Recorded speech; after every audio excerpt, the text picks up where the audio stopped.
Hey guys, welcome back to our YouTube channel. In this tutorial, I am going to discuss how we create the Playwright test standalone without using configuration and run tests from the command line using the node command. So you can see here I created one simple test. Now here in this test, you can see I have created one very simple test without using the Playwright configuration or Playwright test.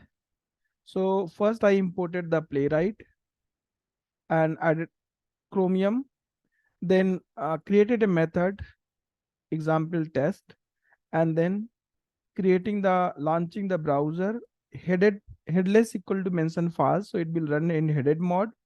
In the next command, I am creating the browser page object, right? New page by calling the new page method.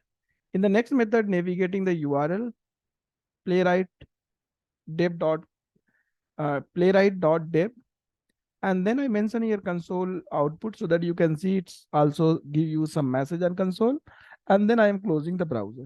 This method I am calling in the same method. I created this file and store in one folder, playwright stand. Let me open the command prompt and try to run the test. So now if I run this file, let's see what will happen. So node playwright test.js. So if I enter, you will see playwright module is not found. So let's first install the playwright module. So in that case, I can use npm install playwright and enter. You will see playwright module will install into the system. And now if I run the test, it will start working. So you can see browser is opened and then closed, and we can see the executed here. Let me run again.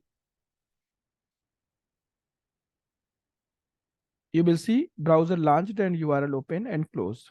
In this way, we can execute playwright test without using uh, playwright test as well as without using playwright configuration. Where you have a directory, you can write the test in a standalone file and can run by using the node command. Hope this will be helpful to run the test without using configuration as well as the test. So if you like the tutorial, click on the like button, subscribe the channel and share this tutorial to your friends and colleagues.